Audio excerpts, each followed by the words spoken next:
कोई रहस्यमयी धागा इन घटनाओं को जोड़ रहा है। अब हाल ही में पीएम मोदी ने ब्रिक्स 2024 का समिट अटेंड किया और यह समिट भारत के लिए काफी सफल साबित हुआ। खासकर चीन के साथ कुछ सकारात्मक वार्ताएं हुईं। लेकिन दिलचस्प बात तो यह है कि जैसे ही पीएम मोदी भारत लौटते हैं, उसी समय जर्मनी के चांसलर ओलाफ शॉल्स भारत की धरती पर कदम रखते हैं। अब इसे महज एक इत्तेफाक समझने की भूल मत कीजिए। जर्मनी ने हाल ही में भारत को मिलिट्री परचेस में एक स्पेशल स्टेटस दिया है और आप सोच रहे होंगे इसका मतलब क्या है। दरअसल गिनती के कुछ ही देशों को जर्मनी अपनी उन्नत मिलिट्री टेक्नोलॉजी एक्सपोर्ट करता है और अब भारत भी उन चुनिंदा देशों की लिस्ट में शामिल हो चुका है। कभी कभी एक कदम एक इतिहास बना देता है और शायद भारत के साथ जर्मनी का ये कदम उसी दिशा में है। अब चांसलर ओलाफ शॉल्स की एक और उम्मीद यह भी है कि भारत के साथ जल्द ही मिलिट्री लॉजिस्टिक्स पैक्ट साइन हो जाए। दोस्तों, यह पैक्ट केवल दस्तावेजों तक सीमित नहीं है, इसके पीछे बहुत बड़ी रणनीति छिपी है। यह पैक्ट दोनों देशों के मिलिट्री संसाधनों की साझेदारी को नई ऊंचाइयों पर ले जा सकता है।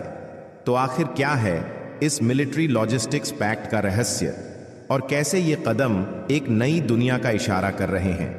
यह सब जानने के लिए वीडियो को अंत तक जरूर देखें। आगे बढ़ने से पहले वीडियो को लाइक कर दीजिए, इससे हमें बड़ी मदद मिलती है।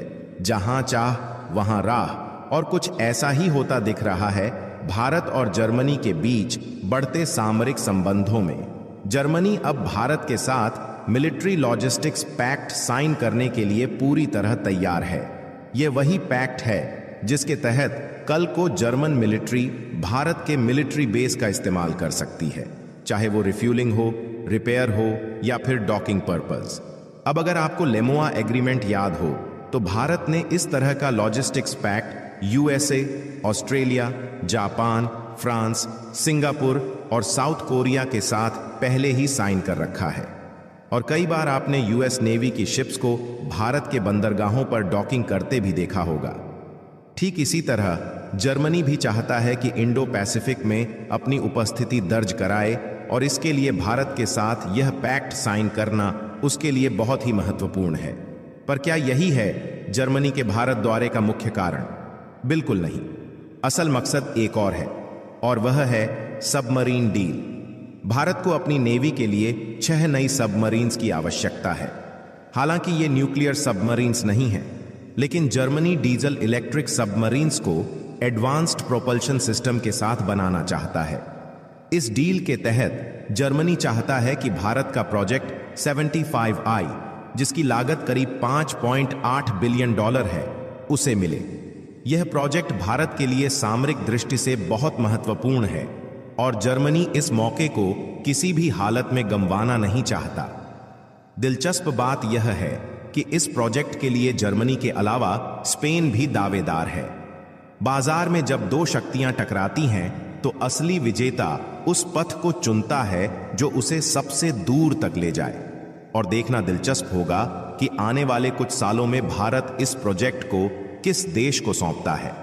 जब आप दूर का सोचते हैं तो राहें खुद ब खुद बनने लगती हैं, और कुछ ऐसा ही दिख रहा है भारत और जर्मनी के रिश्तों में। पीएम मोदी के इस विशेष दौरे पर प्रोजेक्ट 75I पर कोई बड़ी घोषणा भले ही ना हो, लेकिन इसके पीछे एक गहरी रणनीति जरूर है। इस प्रोजेक्ट के अलावा जर्मनी भारत के ट्रेड रिलेशंस को भी एक नई ऊंचाई पर ले जाने की उम्मीद कर रहा है। अभी तक दोनों देशों का व्यापार करीब $22 बिलियन का है और जर्मनी यूरोप में भारत का सबसे बड़ा ट्रेडिंग पार्टनर है।